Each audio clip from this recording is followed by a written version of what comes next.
मेरे सरकार ने फरमाया कि तमाम नबियों के बाद और मेरे बाद अगर किसी का मर्तबा है तो वो हजरत अबू बकर सिद्दीक अकबर रज़ी अल्लाह ताला अन्हु का है। तमाम नबियों के बाद में सबसे अफजल अगर कोई मोमिन है, कोई मुसलमान है तो वो हजरत अबू बकर सिद्दीक अकबर हैं। लेकिन जब आपको खिलाफत की जिम्मेदारी सौंपी गई, जब आप मुसलमानों के अमीर बनाए गए, मुसलमानों के हाकिम बनाए गए, तो आप इतना रोते हैं, इतना रोते हैं कि आपकी दाढ़ी शरीफ भीग जाती है, आपकी आंखें भीग जाती हैं रोते रोते। रोते रोते आपके चेहरे पर, आपके रुखसार पर गढ़े का निशान हो गया था। लोगों ने अर्ज किया था, ए अमीरुल मोमिनीन, आप इतना रो क्यों रहे हो, आप इतना आंसू क्यों बहा रहे हो, आपकी दाढ़ी शरीफ भीग जाती है, आपका रुखसार भीग जाता है। तो हजरत अबू बकर सिद्दीक अकबर ने जवाब दिया था, जरा उनके जवाब को मुलाहिजा फरमाएं। ए सिर्फ जुमा की नमाज पढ़ने वाले मुसलमानों और जुमा की नमाज को भी तर्क कर देने वाले मुसलमानों, नमाज के वक्तों में आराम से खर्राटे की नींद सोने वाले मुसलमानों, मैं आपको ज़हन फिक्र देना चाहूंगा कि जब हजरत अबू बकर सिद्दीक अकबर से पूछा गया कि आप इतना रोते क्यों हो, तो आप रोते हुए जवाब देते हैं, अरे लोगों सुनो, अरे काश मैं कोई परिंदा होता, लोग मुझे जलाकर खा डालते, मैं इंसान ना होता, मैं अपने रब के खौफ से रो रहा हूँ, मैं अपने रब के डर से रो रहा हूँ कि जब कल क़यामत के दिन परवरदिगार आलम मेरी जिंदगी के एक एक लम्हे का हिसाब लेगा तो मैं अपने रब की बारगाह में हिसाब क्या दूंगा। ए मुसलमानों, ये उनका रोना है कि जिनका मर्तबा नबियों के बाद में सबसे बड़ा है, ये उनका रोना है जो अशरे मुबशरा में से है, ये उनका रोना है कि जिनको दुनिया ही में जन्नत की बशारत मिली हुई है, जन्नत की गारंटी मिली हुई है और ये अशरे मुबशरा में से है। यूं तो मेरे सरकार ने फरमाया कि हमारे जितने सहाबी हैं सबके सब आदिल हैं, सबके सब जन्नती हैं, लेकिन 10 सहाबी ऐसे हैं कि जिनके नाम को ले करके मेरे सरकार ने जन्नत की बशारत दी है। उसी को आला हजरत अजीमुल बरकत फरमाते हैं कि वो 10 जिनको जन्नत का मौजूदा मिला, वो 10 जिनको जन्नत का मौजूदा मिला और उस मुबारक जमाअत पे लाखों सलाम, उस मुबारक जमाअत पे लाखों सलाम, उस मुबारक जमाअत पे लाखों सलाम। हजरत अबू बकर सिद्दीक अकबर फरमाते हैं, ऐ लोगों, मैं अपने रब के खौफ से रो रहा हूँ, अपने रब के डर से रो रहा हूँ। ए मुसलमानों, आज रब के खौफ से हम कितना रो रहे हैं, आज रब के खौफ से हम कितना आंसू बहा रहे हैं। और देखिए अल्लाह ने हजरत अबू बकर सिद्दीक अकबर रज़ी अल्लाह ताला अन्हु को कितना बड़ा हौसला अता फरमाया था और कितना बड़ा जज्बा अता फरमाया था। और जब सरकार का विसाल शरीफ हो गया और पहला खलीफा जब हजरत अबू बकर सिद्दीक अकबर रज़ी अल्लाह ताला अन्हु बनाए गए, तो आप जानते हो मदीना तैयबा के चारों तरफ इस्लाम के खिलाफ फितने का तूफान उठ करके खड़ा हो जाता है, फितने का सैलाब तैयार हो जाता है ताकि मदीना तैयबा को ताख्त ताराश कर दिया जाए, मदीना तैयबा को नीस्त नाबूद कर दिया जाए। चूंकि कुछ लोग ऐसे भी थे जो इस्लाम से इनहराफ करके मुल्हिद हो गए थे और कुछ लोग ऐसे थे जो ज़कात के मुनकिर हो गए थे और कुछ लोग ऐसे भी थे उस जमाने में जब सरकार का विसाल शरीफ हुआ और जब हजरत अबू बकर सिद्दीक अकबर के खिलाफत का दौर आया तो कुछ लोगों ने नबी होने का दावा कर दिया माज़अल्लाह रब्बिल आलमीन। हालांकि मेरे सरकार आखिरी नबी है, अब सरकार के बाद कोई नबी नहीं आएगा। अब सरकार के बाद अगर कोई नबी होने का दावा कर रहा है तो वो पागल तो हो सकता है लेकिन नबी नहीं हो सकता है, वो दीवाना तो हो सकता है लेकिन नबी नहीं हो सकता है। चुनांचे एक बहुत बड़ा फितना खड़ा है, चारों तरफ फितनों ने अपने सर को उठाया और उठाने के बाद में ये अज़्म कर लिया कि अब मदीना तैयबा को ताख्त ताराश कर दिया जाएगा। इस्लाम चंद दिनों का मेहमान है माज़अल्लाह। उन लोगों ने अपने ख्याल बातिन में समझ लिया था, लेकिन हजरत अबू बकर सिद्दीक अकबर घबराए नहीं, इसलिए कि कई महाज पर आपको मुकाबला करना था और कई महाज पर आपको मुकाबला करके उनको शिकस्त दे के और नबी के दीन की इबादत करना था, आईने कुरान की इबादत करना था। चुनांचे सबसे पहले आपने फौज की तश्कील फरमाई और जो लोग ज़कात के मुनकिर थे उनके खिलाफ आपने भेज दिया। तो ज़कात के जो लोग मुनकिर थे उसकी जो सरबराही कर रहा था उसका नाम मालिक बिन नवीरा था। बात समझ आ रही है? वो मुतालबा कर रहा था कि ज़कात के रुकन को अरकान इस्लाम से निकाल दिया जाए। कह दो माज़अल्लाह। भाई इस्लाम के 5 अरकान हैं, नमाज आप ना पढ़ें वो बात अलग है, आप गुनहगार होंगे, लेकिन आपने अगर इनकार कर दिया तो गोया कि इस्लाम ही से खारिज हो जाएंगे। सही है। तो वो इनकार कर रहा था और कह रहा था कि ज़कात के रुकन को अरकान इस्लाम में से निकाल दिया जाए। माज़अल्लाह रब्बिल आलमीन। इसलिए नमाज बग़ैर खर्च के हम पढ़ते हैं, हज बग़ैर खर्च के करते हैं, कुर्बानी बग़ैर खर्च के करते हैं और दीगर इबादत बग़ैर खर्च के हम करते हैं। तो ये खर्च वाला मामला हमारे समझ में नहीं आ रहा है, इसलिए हम ज़कात को तस्लीम नहीं कर रहे हैं, हम ज़कात को नहीं मानेंगे। चुनांचे जब उसने ये ऐलान फरमाया तो अबू बकर सिद्दीक़ अकबर रज़ियल्लाहु ताला अन्हु घबराए नहीं, वो चौंके नहीं, बल्कि हज़रत अबू बकर सिद्दीक़ अकबर ने एक फ़ौज की तश्कील फरमाई। हज़रत खालिद बिन वलीद की सरबराही में उसकी सरकूबी के लिए आपने इस्लामी फ़ौज को रवाना फरमाया। खालिद बिन वलीद जब मालिक बिन नवीरा के डेरे पर गए, उसके खेमा पर गए, उससे मुलाकात फरमाई और कहने लगे ये बता कि आखिर तू ज़कात का क्यों मुनकिर हो गया है? क्या तुम मुर्तद हो गया? क्या तुम मुल्हिद हो गया? कहा मैं ज़कात का मुनकिर हूँ, इसलिए मुनकिर हूँ, मेरा मुतालबा है कि ज़कात के रुकन को अरकान इस्लाम में से निकाल दिया जाए।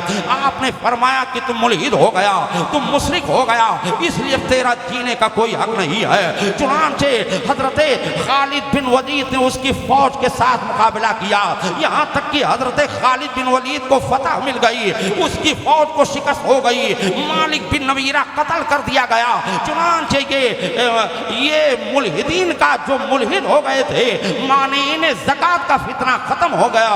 अब उसके बाद में जो दूसरा फितना खड़ा हुआ, हज़रत अबू बकर सिद्दीक़ अकबर रज़ियल्लाहु ताला अन्हु का इसमें गिरामी अब्दुल्लाह अतीक है, अबू बकर आपकी कुनियत है और सिद्दीक आपका लक़ब है। सुभान अल्लाह। सिद्दीक का लक़ब कोई और नहीं बल्कि सारे जहान के आका ने अता फरमाया, तमाम नबियों के इमाम ने अता फरमाया। इसलिए इसकी वजह यह है कि मर्दों में सबसे पहले अगर किसी ने रब की वहदानियत को तस्लीम किया है, रब की वहदानियत को माना है और रसूल की रिसालत को तस्दीक किया है, ये तो वो हज़रत अबू बकर सिद्दीक़ अकबर हैं। इसी बुनियाद पर मेरे सरकार ने हज़रत अबू बकर सिद्दीक़ अकबर रज़ियल्लाहु ताला अन्हु को सिद्दीक़ का लक़ब अता फरमा दिया। अब उनको सिद्दीक़ के लक़ब से पुकारा जाने लगा। सबसे पहले हज़रत अबू बकर सिद्दीक़ अकबर रज़ियल्लाहु ताला अन्हु ने सरकार के मेराज शरीफ के सफ़र को तस्लीम किया था, तब भी मेरे सरकार ने सिद्दीक़ का लक़ब अता फरमाया। अच्छा, आपकी इब्तिदाई जिंदगी की बात आ गई है तो ये भी सुन लीजिए कि आप पहले कैसे थे। भाई जैसा माहौल होता है लोग उसी माहौल में ढले होते हैं। बताओ ढले होते कि नहीं ढले होते?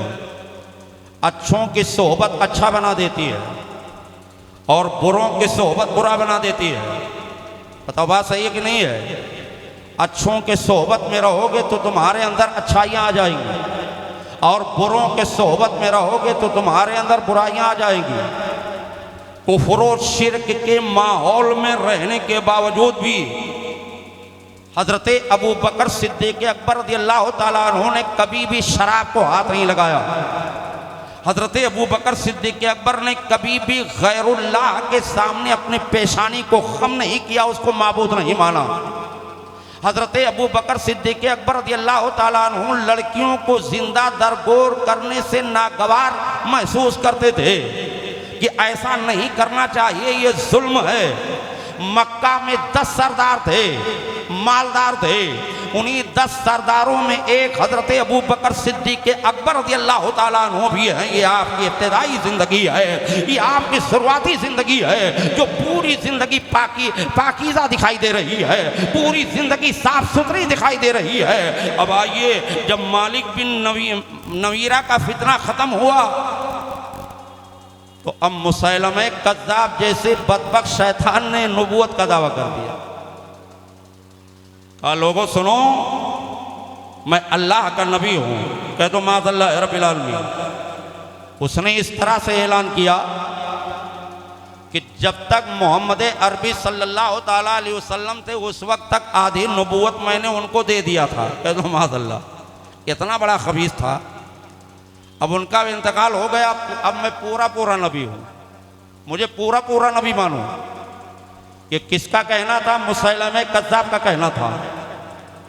और जैसे उसने नबूवत का ऐलान किया तो यमामा के एक हसीना ने नबूवत का ऐलान कर दिया। उसका नाम मलिका सज्जाह था, बड़ी हसीन थी, आयश परस्त थी। उसने भी ऐलान कर दिया, कहा लोगों सुनो, मैं भी अल्लाह का नबिया हूँ। कह दो माज़अल्लाह। बताओ, सरकार के बाद हज़रत अबू बकर सिद्दीक़ अकबर रज़ियल्लाहु ताला अन्हु के दौरे खिलाफत में कितने बड़े बड़े फितनों ने जन्म ले लिया था। अगर उन तमाम फितनों में से किसी भी एक फितने का शिकार कोई सहाबी, कोई मुसलमान हो जाता तो समझ लो कि उसके पूरे माहौल का जनाजा निकल जाता, आईने रसूल का जनाजा निकल जाता। लेकिन कुर्बान जाइए, हजरत अबू बकर सिद्दीक़ अकबर घबराए नहीं, अज़्म मुसम्मम बांध लिया कि हम हर फितने का मुकाबला करेंगे और हर फितने का खात्मा करेंगे। चुनांचे इस बदबख्त, इस खबीसा औरत ने ऐलान कर दिया कि मैं भी अल्लाह के नबी हूं। और जानते हो, उसने अपने मानने वालों के लिए उसने कहा, मेरे जो उम्मती हैं, जो लोग मेरी नबूवत को तस्लीम करेंगे, उनके लिए खिंजीर के गोश्त को, शराब को, अय्याशी को जरूरी करार दे रही हूं। कह दो माज़अल्लाह, क्योंकि खुद ही वो अय्याश थी। लवाजिम अपने खाना साज मज़हब में उसने बिल्कुल लाजिम करार दे दिया। इस तरह से ये फितना खड़ा हुआ। चुनांचे जब मुसैलमा कज़्ज़ाब को पता चला कि मेरे ही तरह एक हसीना औरत ने भी, एक खूबसूरत औरत ने भी नबूवत का दावा कर दिया है, तो मुसैलमा बिन कज़्ज़ाब ने एक ख़त भेजा और ये पैगाम भेजा, ए मलिका सज्जाह, मैंने सुना है कि तुम भी नबूवत का दावा कर रही हो और तुम कहती हो कि मैं भी एक नबिया हूँ, मैं भी अल्लाह का नबी हूँ। तो चूंकि सुनो, मैं तुम्हारे नबूवत पे बहुत खुश हूँ। यूं तो मेरे पास अभी तक आधी नबूवत थी, अब पूरी नबूवत हो गई है, लेकिन मैं चाहता हूँ कि आधी नबूवत तुम्हें अता कर दूँ। लेकिन इस मामला को तय करने के लिए आप मेरे खेमे में चली आओ। चुनांचे इसको जब खत मिला, कासिद के जरिए से इसको जब पैगाम मिला, तो ये खबीसा, ये मलिका सज्जाह यानी मुसैलमा कज़्ज़ाब के खेमा में चली गई और वहाँ पर 1-2 रात नहीं बल्कि 3 रात तक वहाँ पर ठहरी रही। और उन दोनों के माबैन इस तरह से यगानगत हो गई, इस तरह से मोहब्बत हो गई कि मुसैलमा कज़्ज़ाब ने उस मलिका सज्जाह के साथ निकाह कर लिया। और जब उसने निकाह कर लिया तो जो मलिका सज्जाह के मानने वाले थे, जो लोग उसके नबूवत को तस्लीम किए थे, उनमें खलफशार पैदा हो गया कि हम लोग बहुत बड़ी भूल कर डाले, ये औरत सही नहीं है, ये तो अय्याश ख्याल की औरत है, इसलिए हम लोग उसकी नबूवत से यानी उसके तरफ से दस्तबरदार हो रहे हैं। चुनांचे मलिका सज्जाह का फितना वहीं खत्म हो गया। चाय भी पीते रहो, बयान भी सुनते रहो। मलिका सज्जाह का फितना वहीं खत्म हो गया। बाकी बचे मुसैलमा कज़्ज़ाब साहब। हजरत खालिद बिन वलीद 13,000 की फौज को लेकर मुसैलमा कज़्ज़ाब की सरकूबी के लिए तशरीफ लाए। मुसैलमा कज़्ज़ाब के पास में करीब करीब 40,000 की फौज थी और उस फौज ने डट करके मुकाबला किया। अब अगरचे बहुत सारे सहाबे किराम शहीद हुए, कई लोगों की शहादत हो गई, लेकिन हजरत खालिद बिन वलीद ने ऐसा झपट कर उसके ऊपर वार किया कि उसको अपने गिरफ्त में ले लिया और मुसैलमा कज़्ज़ाब को वासिले जहन्नम कर दिया, उसे खत्म कर दिया। अब उसकी फौज जो बची थी, जब उसने देखा कि हमारा सरदार मार दिया गया है, हमारा हाकिम मार दिया गया है, तो सबके सब राह फरार इख्तियार कर लेते हैं, पूरा मैदान साफ हो जाता है। अब ये फितना भी वहां खत्म हो गया। अब आप अंदाजा फरमाएं कितने बड़े बड़े फितनों ने जन्म लिया था। हजरत अबू बकर सिद्दीक़ अकबर रज़ियल्लाहु ताला अन्हु ने अपने दौरे खिलाफत में बहुत अहम काम अंजाम दिए हैं। जंगे यमामा में जब बहुत सारे हुफ़ाज़े किराम शहीद कर दिए गए, जो हाफिज़े कुरान थे, कई लोग थे, जब उनकी शहादत हो गई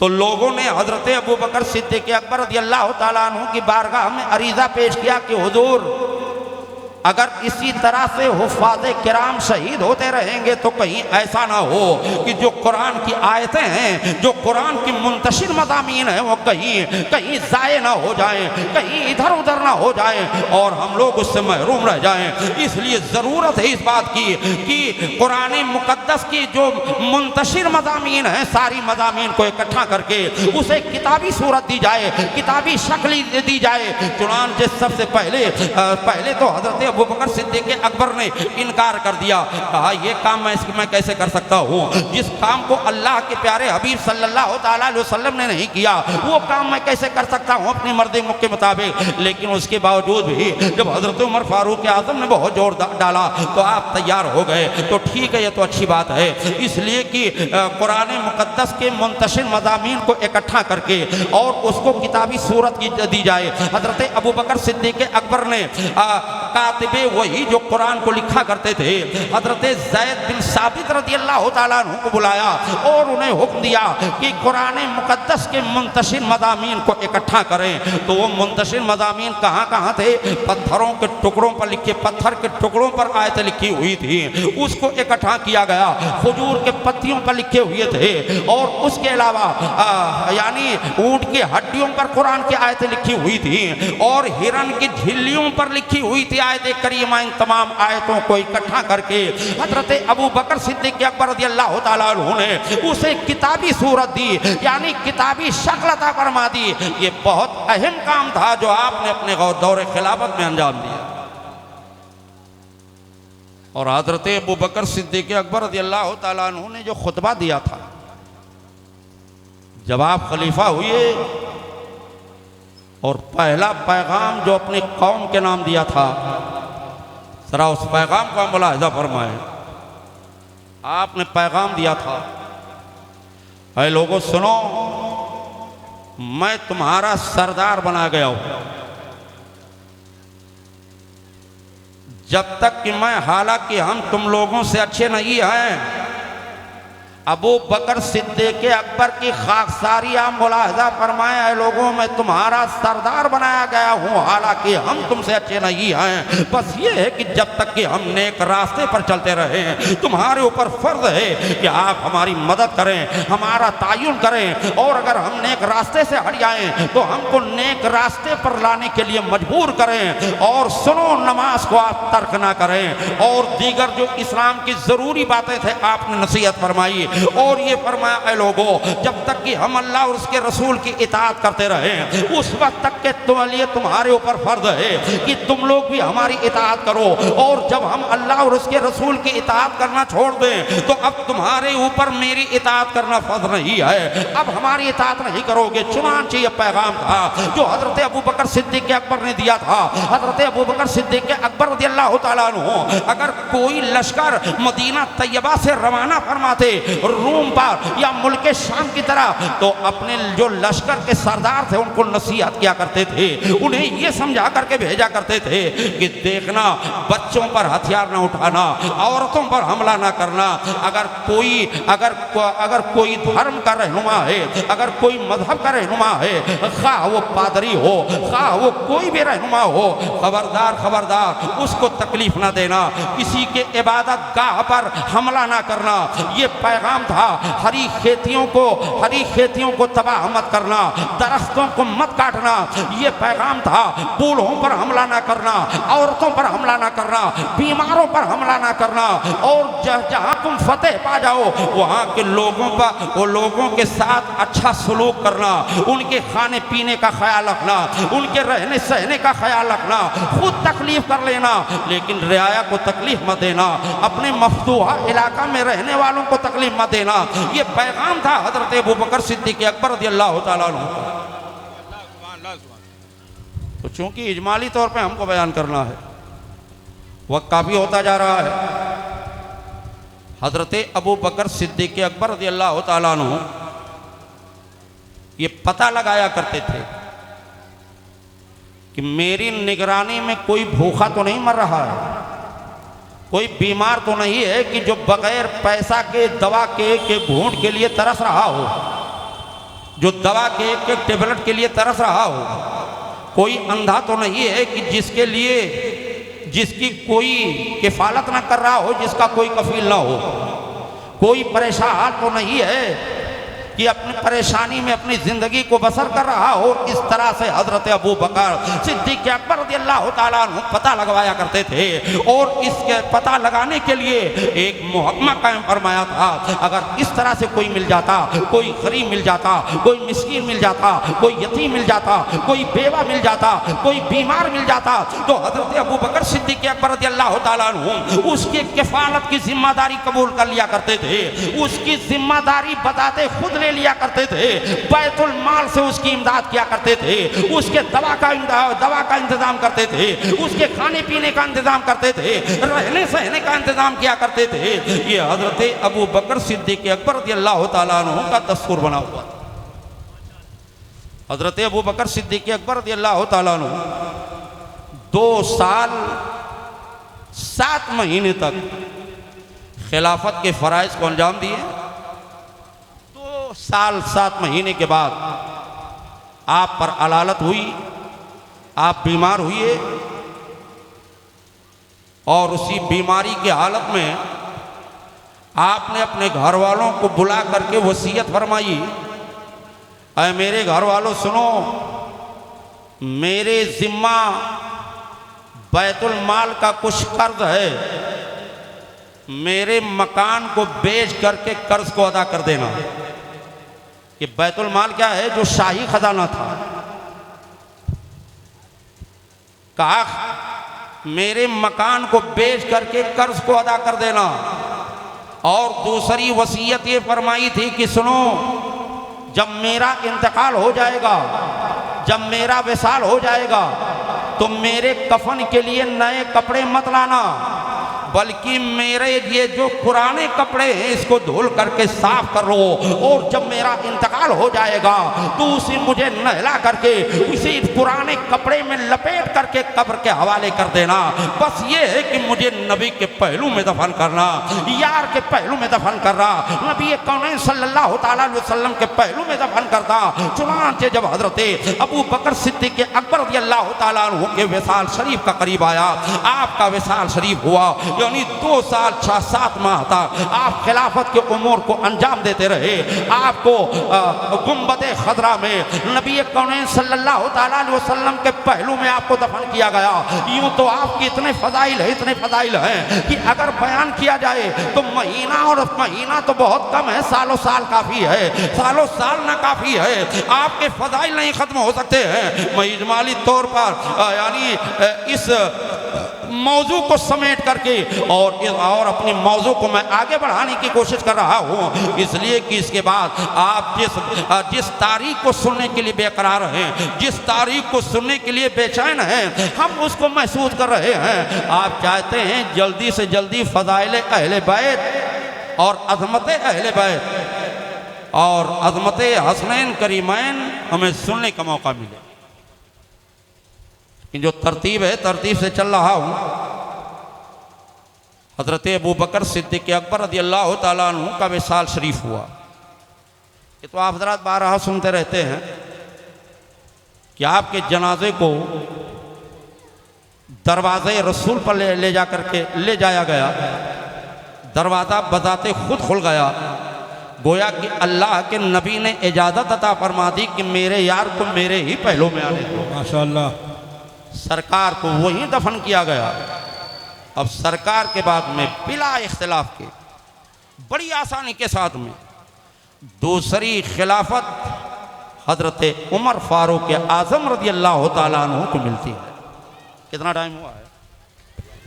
बात को समेट देना चाहता हूँ दोनों को।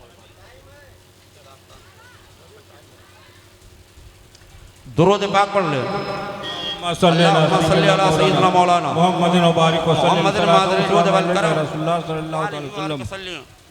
सलातुम व सलामन अलैका या रसूल अल्लाह सल्लल्लाहु ताला अलैहि वसल्लम। दूसरी खिलाफत दूसरे खलीफा हजरत उमर फारूक आज़म रज़ियल्लाहु ताला अन्हु बने। अरे बात समझ में आ रही है? कितने लोगों को समझ में आ रही है? हाथों को उठा कर कहिए या हुसैन, या हुसैन। माशाअल्लाह। देखिए जितना सुने उतना समझे। एक साहब किसी साहब ने कहा ये बताइए कि सुनने के लिए एक ही कान काफ़ी था, अल्लाह ने दो कान क्यों बना दिया? तो जिससे सवाल किया था उसने जवाब दिया, अरे नहीं जानते हो क्यों बनाया गया है? मतलब यही कि एक कान से सुनो दूसरे कान से निकाल दो, बात खत्म। तो ऐसा तो नहीं है। और एक जगह एक हज़रत तकरीर कर रहे थे मौलाना साहब, अच्छा खासा मजमा था। तो अब चूँकि बदआमालियों को देखते हुए, मुसलमानों की सुस्ती और काहिली को देखते हुए वो हज़रत बोल गए अभी भी इस्लाम बहुत पीछे है। तो एक साहब उसी मजमा में बैठे हुए थे, उनका नाम इस्लाम था, तो पीछे ही बैठे थे। तो समझे बताओ मौलाना साहब हमको पहचानते हैं, मैं पीछे बैठा हूँ, तो कहते हैं ये पीछे हैं। तो उठ करके आए, बीच में बैठ गए। पर इसमें किसी का नाम भाई इस्लाम तो नहीं है, और अगर इस्लाम नाम है तो बड़ी अच्छी बात है। बीच में आकर बैठ गए। फिर हजरत का बयान होता रहा। तो हजरत ने कहा अभी भी इस्लाम बहुत पीछे है। क्या क्या बताऊँ मैं? अरे पीछे से बीच में आ गया तब भी कह रहे हैं इस्लाम पीछे है। अरे भाई ठीक है मैं आगे बैठ जाता हूँ। अब आगे बैठ गए। आगे जिनका नाम इस्लाम था, इस्लाम भाई आकर आगे बैठ गए। हजरत का बयान होता रहा, इस्लाम पर बयान हो रहा था, मजहबी इस्लाम पर। तो अब बात करते करते आपके बयान में फिर वही जुमला आया, अभी भी इस्लाम बहुत पीछे उठकर खड़ा हो गया, स्टेज के ऊपर आ गया। कहा हजरत जब से मैं पीछे बैठा हूँ बस यही कहते हो इस्लाम बहुत पीछे है, इस्लाम बहुत पीछे है, सर पे बैठ गया हूँ। अरे मैं पीछे से बीच में आया तब भी आप कह रहे हो इस्लाम बहुत पीछे है, आगे आ गया तब भी कह रहे हो इस्लाम। तो ऐसे ऐसे लोग भी हैं। इसलिए समझो, जितना दिमाग हाजिर करके समझो। दूसरी खिलाफत हजरत उमर फारूक आज़म को मिली। हजरत उमर फारूक आज़म का हाल तो ये है, मेरे आका इरशाद फरमाते हैं कि हजरत उमर फारूक आज़म रज़ियल्लाहु ताला अन्हु जिस राह से चलते हैं उस रास्ते को शैतान उस रास्ते को छोड़ दिया करता है, शैतान उस राह पर नहीं चलता है। हजरत उमर फारूक आज़म का हाल तो ये है कि उनके नाम को सुन करके कैसरो किसरा बादशाह कांप जाया करते हैं। हजरत उमर फारूक आज़म का हाल तो ये है, मेरे आका ने इरशाद फरमाया कि अगर मेरे बाद कोई नबी होता तो वो हजरत उमर होते, लेकिन मेरे बाद कोई नबी नहीं है। हजरत उमर फारूक आज़म का हाल तो ये है कि जब हजरत उमर फारूक आज़म का दौरे खिलाफत आया, आपके दौरे खिलाफत में जब मिस्र को फतह किया गया तो मिस्र में जो दरियाए नील जारी था वो खुश हो गया। अब जो उमर फारूक आज़म के तरफ से जो गवर्नर वहाँ पे मुकर्रर थे जिनका नाम हजरत अम्र बिन आस था, चुनांचे जब वो दरिया खुश हो गया, दरिया सूख गया, तो लोग गवर्नर की बारगाह में हाजिर हुए और शिकायत दर्ज कराने लगे कि हुजूर ये दरिया खुश हो गया है, अब हमारे जानवर पानी के बगैर मर जाएंगे, हमारी खेतियां सूख जाएंगी, इसलिए आप वक्त के हाकिम हैं, वक्त के गवर्नर हैं, इस पर गौर कीजिए। तो हजरत अम्र बिन आस ने पूछा, ये बताइए ये पहली मर्तबा सूखा है या इससे पहले भी सूख जाया करता था? कहा नहीं, ये हर साल सूख जाता है। तो कहा फिर जारी कब होता है? कहा जब एक जवान हसीनो जमीन लड़की का हम लोग बलि देते हैं, उसको इसी दरिया पर ज़बह कर देते हैं, तब ये दरिया जारी होता है। हजरत अम्र बिन आस ने फरमाया, अरे ये तो बहुत बड़ा जुल्म है। ये जुल्म उस वक्त हो रहा था कि जब यहाँ पर इस्लाम का जब यहाँ पर इस्लामी हुकूमत का कंट्रोल नहीं था, इस्लामी हुकूमत का दखल नहीं था, लेकिन अब यहाँ पर इस्लामी हुकूमत कायम हो गई है। इसलिए इस्लाम अगर आया है तो जुल्म को मिटाने के लिए आया है, इस्लाम अगर आया है तो भेदभाव को मिटाने के लिए आया है, इस्लाम अगर आया है तो बड़ाई छोटाई को मिटाने के लिए आया है, इस्लाम अगर आया है तो छोटाई बड़ाई को मिटाने के लिए आया है। इसलिए इस्लाम इस जुल्म को बर्दाश्त नहीं करेगा। मैं खत लिख रहा हूँ हजरत उमर फारूक आजम की बारगाह में। अम्र बिन आस ने एक खत लिखा, कहा हुजूर वाला करम फरमाइए, दरियाए नील खुश हो गया है। पूछने पर पता चलता है हमेशा खुश हो जाता है। जब एक जवान लड़की का बलि दिया जाता है, भेंट दिया जाता है, तब ये जारी होता है। हजरत उमर फारूक आजम ने खत को लिया, पढ़ लिया, और पढ़ने के बाद में कलम को उठाया और 2 कागज को निकाला। एक कागज पर तो उस दरिया के नाम अहकाम जारी कर दिया। किसके नाम? दरिया के नाम। ऐसी हुकूमत जो दरिया पर हुकूमत कर रहा हो, ऐसी हुक्मरानी थी। लिखा हो, दरिया अगर तो खुद का मुख्तार है, अपनी मर्जी से बहता है, अपनी मर्जी से रुक जाता है तो कोई बात नहीं है, तो उससे मेरा कोई एतराज नहीं है। लेकिन अगर तू अल्लाह के हुक्म से जारी होता है, अल्लाह के हुक्म से रुक जाता है, तो मैं अपने रब की बारगाह में दुआ कर रहा हूं ताकि वो तुझे जारी कर दे, तुझे वो रमा धमा कर दे। और दूसरा खत आपने लिखा वक्त के गवर्नर के नाम। अम्र बिन आस मिस्र के गवर्नर अब की बार बजाय किसी लड़की का बलि देने के मेरे इस खत को सूखी हुई दरिया के सूखी हुई रेत में डाल देना। जब ये खत अम्र बिन आस की बारगाह में पहुंचा और मिस्र में ऐलान हो गया कि अब की बार किसी लड़की का बलि नहीं दिया जाएगा, अब की बार लड़की बच जाएगी। खलीफतुल मुस्लिमीन अमीरुल मोमिनीन हजरत उमर फारूक आजम का लिखा हुआ खत दरियाए नील में डाला जाएगा और दरियाए नील के सूखी हुई रेत में डाला जाएगा। मिस्र के सारे लोग इकट्ठा हो गए, एक बहुत बड़ा जंबे गफीर हो गया, बहुत बड़ा मजमा लग गया। इस करामत को देखने के लिए हजरत अम्र बिन आस ने जब दरिया के नाम जो खत लिखा था उमर फारूक आजम ने, उस खत को ले जा करके जैसे दरिया की सूखी हुई रेत में डाला और डाल करके बाहर निकले। मोर्रिखीन तहरीर फरमाते हैं कि ना तो खत को डालने की देर होती है, न दरिया को जारी होने की देर होती है, न दरिया को जारी होने की देर होती है।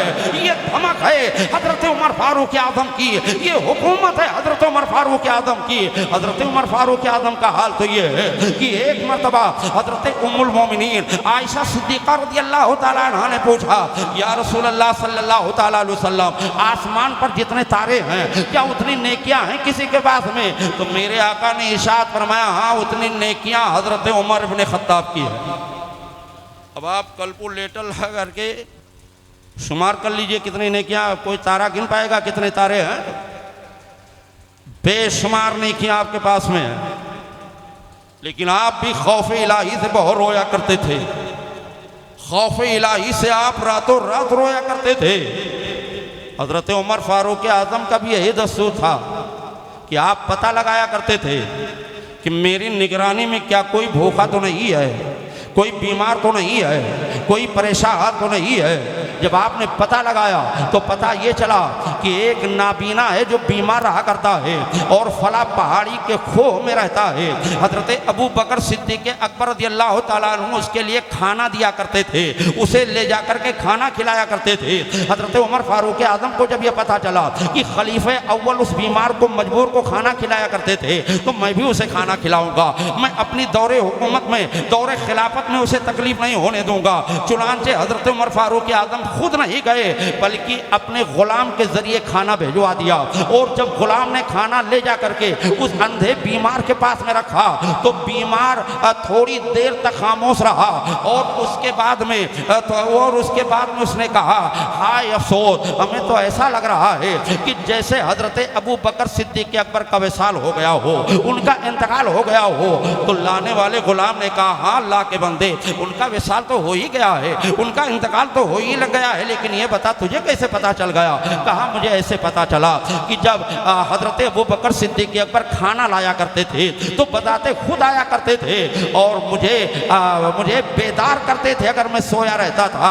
फिर वो लुकमे को अपने मुंह में डालते, चबा करके उसे नरम कर दिया करते थे, तब मेरे मुंह में डालते थे और कि ताकि नरम हो जाए, मैं लुकमे को आसानी के साथ में खा लूं। लेकिन आज जब सिर्फ खाना ला करके रखा गया तो मैंने समझ लिया कि हजरत अबू बकर सिद्दीक अकबर का विसाल हो गया है।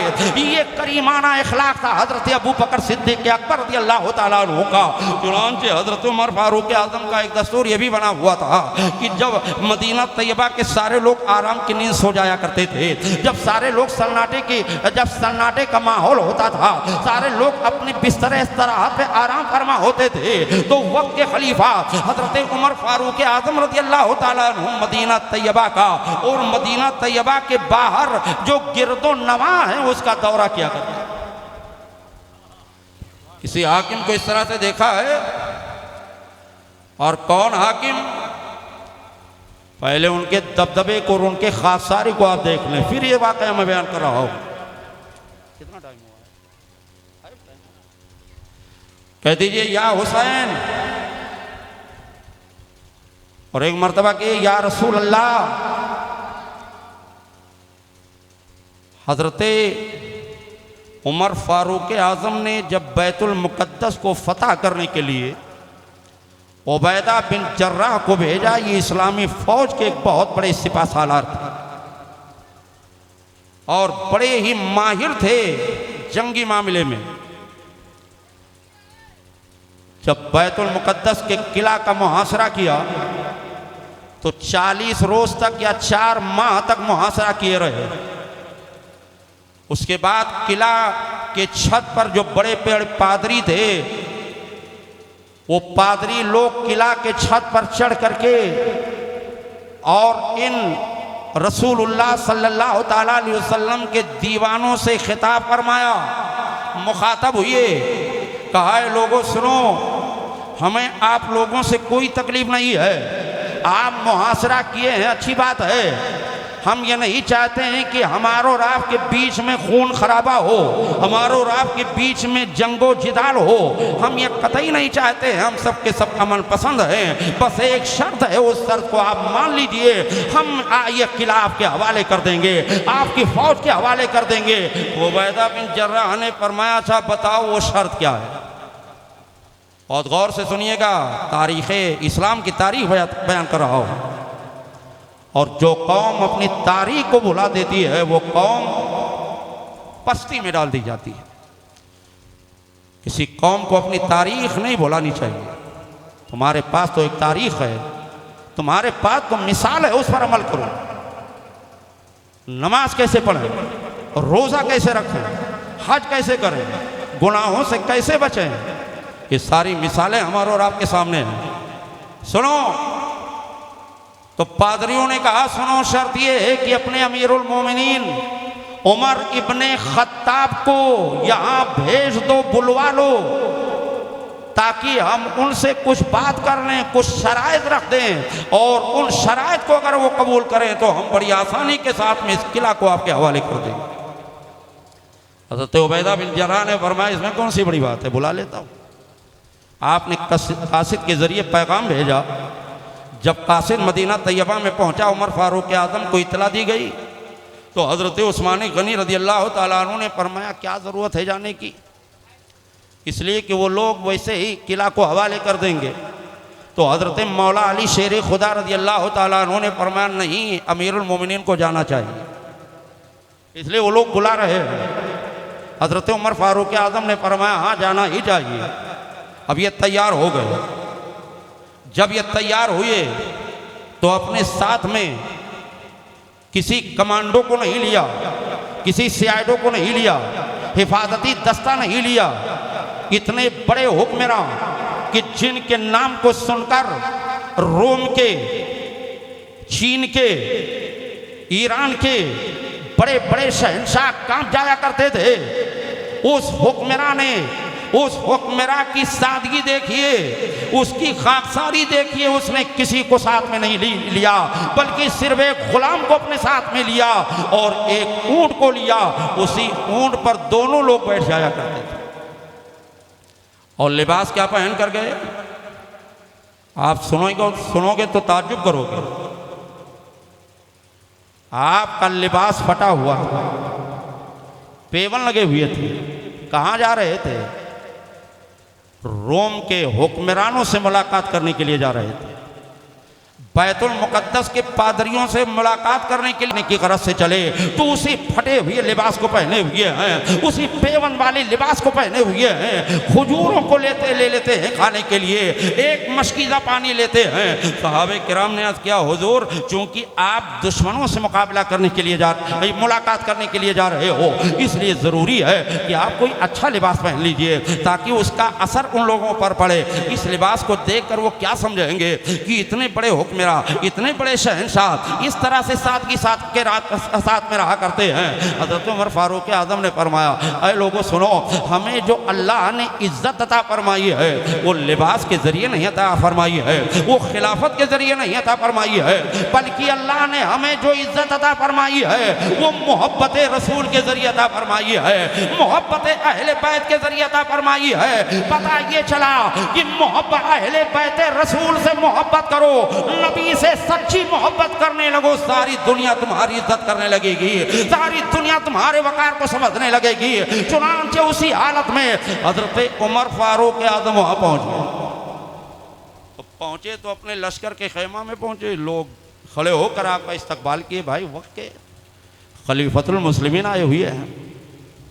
लोगों ने देखा तो कहा अगर इसी हालत में हमारे अमीरुल मोमिनीन पादरियों से मुलाकात किए तो वो क्या समझेंगे। कहा हुजूर ये लिबास पहन लीजिए, बदल लीजिए। क्या ज़रूरत है ये सब बदलने की, बस बुलाओ उन लोगों को, हम मुलाकात कर लें, जो बातें करनी हो बात हो जाए। उसी हालत में बुलाया गया पादरियों को। पादरियों से बड़ी मोहब्बत के साथ में बात हुई।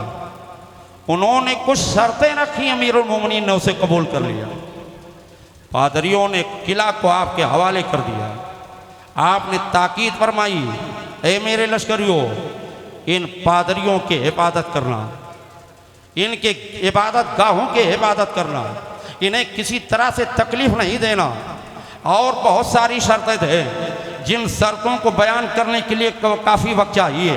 वो उमर फारूक आज़म रज़ी अल्लाह ताला अन्हु हैं। यही हज़रत उमर फारूक आज़म रज़ी अल्लाह ताला अन्हु रात में दौरा किया करते थे, रात में चला करते थे कि मेरी निगरानी में कोई भूखा तो नहीं है, कोई परेशान हाल तो नहीं है, कोई बीमार तो नहीं है। और चलते थे तो सिर्फ एक गुलाम को अपने साथ में रखते थे, यानी आपके साथ में कोई फौजी दस्ता नहीं होता था, कोई हिफाजती दस्ता नहीं होता था।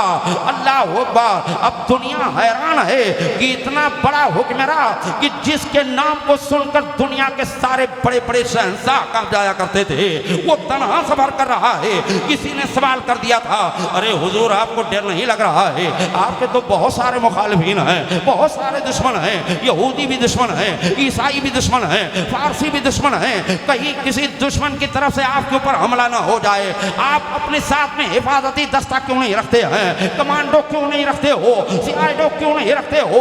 उमर फारूक आज़म ने जवाब दिया था, लोगों सुनो, अरे जिसके दिल में खुदा का खौफ है वो किसी से डरा नहीं करता है, वो किसी से लड़ता नहीं करता है। इसलिए मेरे लिए मेरा सिर्फ एक ही गुलाम काफी है। और मेरा रब मेरे हिफाजत के लिए काफ़ी है। हज़रत उमर फारूक आज़म रज़ी अल्लाह ताला अन्हु, हज़रत उमर फारूक आज़म रज़ी अल्लाह ताला अन्हु अपने ग़ुलाम के साथ में रात के सन्नाटे में, रात की तारीकी में मदीना तैयबा का दौरा कर रहे हैं। दौरा करते करते चलते चलते मदीना तैयबा के बाहर पहुंच गए। बात समझ में आ रही है? कितने लोगों को समझ में आ रही है? जरा हाथों को उठा कर कहिए लब्बैक क्या हुसैन। माशाअल्लाह, आपके जज्बों को हम सलाम कर रहे हैं। अल्लाह ताला इमाम हुसैन के सदक़े में हम और आपके जज्बों को सलामत रखे और एक दूसरे के साथ मोहब्बत के साथ ज़िंदगी बसर करने की तौफीक अता फरमाए। अल्लाह ताला हमारे मुल्क में अमन व अमान अता फरमाए, हमारे मुल्क में बेपनाह बरकतें अता फरमाए, हमारे मुल्क को, हमारे हिंदुस्तान को अल्लाह ताला तमाम तर आफात व बलिया से महफूज व मामून फरमाए। हसनैन करीमैन का सदका अता फरमाए। मैं अर्ज़ कर रहा था कि हज़रत उमर फारूक आज़म जब मैदान में पहुंच गए तो क्या देख रहे हैं कि एक खेमा लगा हुआ है। बहुत गौर से सुनिएगा। उस खेमा के अंदर एक औरत बैठी हुई है। रात का तीसरा पहर है। उस औरत के साथ में छोटे छोटे बच्चे बैठे हुए हैं जो बिलक रहे हैं, रो रहे हैं। यानी आग जल रही है, चूल्हा जल रहा है और उसके ऊपर हांडी रखी हुई है। हांडी को रख करके और आग जला करके पकाया जा रहा है। बच्चे बिलक रहे हैं, रो रहे हैं, अर्ज करते हैं अम्मी जान क्या अभी खाना नहीं तैयार हुआ? क्या आज भी हमको खाना नहीं मिलेगा? उसकी माँ जो है वो औरत तसल्ली दे रही है, बच्चों घबराओ मत, अभी थोड़ी देर में तैयार हो जाएगा, अभी थोड़ी ही देर में तैयार हो जाएगा। लेकिन चूंकि बच्चे भूख के वजह से बहुत बेकरार हैं, बहुत ही बेताब है। आप अंदाजा फरमाएं, अगर आपके बच्चे इस तरह से भूख से बिलक पड़े तो बताओ आपका कलेजा कैसे भरेगा? आपको किस तरह से तकलीफ होगी? चुनांचे अब वो बच्चे बिलक रहे हैं, अर्ज करते हैं अम्मी जान अरे परसों भी हमको खाना नहीं मिला था, कल भी खाना नहीं मिला था, क्या आज भी हमको खाना नहीं मिलेगा? हाँ बेटे घबराओ मत, अभी अभी तुम्हें खाना दे दिया जाएगा, अभी ये तैयार हो रहा है, बस थोड़ी देर में ये पक जाएगा। चुनांचे बच्चे सिसकियां लेते हैं, फरियाद करते रहते हैं, माँ तसल्ली देती रहती है। थोड़ी देर के बाद में छोटे छोटे बच्चे थे, नींद के आगोश में पहुंच जाते हैं। जब वो सारे बच्चे सो गए तो वो औरत उस चूल्हे से हांडी को उतारती है तो उस हांडी में कोई चावल नहीं पक रहा था, उस हांडी में बिरयानी नहीं पक रही थी, उस हांडी में कोई जर्दा या पुलाव नहीं पक रहा था, बल्कि उस हांडी में सिर्फ वो पानी पका रही थी। इसलिए कि खाना पकाने के लिए उसके घर पर राशन का एक दाना नहीं था, सिर्फ जो है वो पानी पका रही थी और बच्चों को तसल्ली दे रही थी, मेरे बच्चों बस खाना तैयार हो रहा है, तसल्ली के तौर पर पानी पका रही थी। जब बच्चे सो गए तो हांडी को उतार लिया, पानी को उंडेल दिया। हजरत उमर फारूक आज़म ये मंजर देख रहे हैं, टाइम हो गया ना, ये मंजर देख रहे हैं। उमर फारूक आज़म ये मंजर देख रहे हैं। पूछा खातून ये बता क्या तुझे कोई कमा कर खिलाने वाला नहीं है?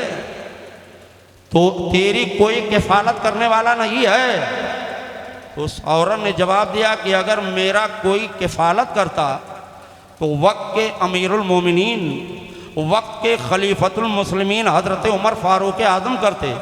जब वही नहीं मेरी देखभाल कर रहे हैं, जब मेरी निगरानी वही नहीं कर रहे हैं तो और दूसरा मेरी कौन मदद करेगा, और दूसरा कौन मेरी किफालत करेगा? चुनांचे जब इतना सुना तो हज़रत उमर फारूक आज़म का कलेजा गम से मुंह को आ गया, उल्टे कदम पीछे हटे और रात ही के वक्त में अपने गुलाम को बुला करके यानी दारुल खिलाफा में आए, बैतुल माल के खजानजी को बुलाया, बैतुल माल के खजानजी को बुला करके और कहा कि खाने का ये सामान निकाल करके बाहर करो, यानी तेल भी निकाल करके बाहर करो, आटा बाहर करो, दाल चावल बाहर करो, यानी खाने पीने का सामान इकट्ठा करवा लिया।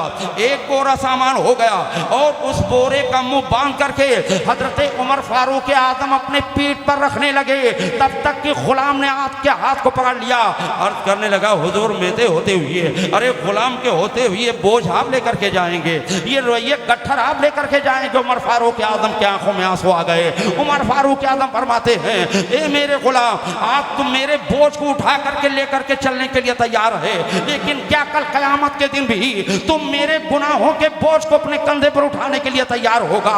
इसलिए ये बोझ मुझी को ले जाने दे ताकि रब मुझे माफ कर दे। हजरत उमर फारूक आजम उस बोरे को ले जा करके उस खेमा के पास पहुंचाया और गुलाम के जरिए से अता फरमाया।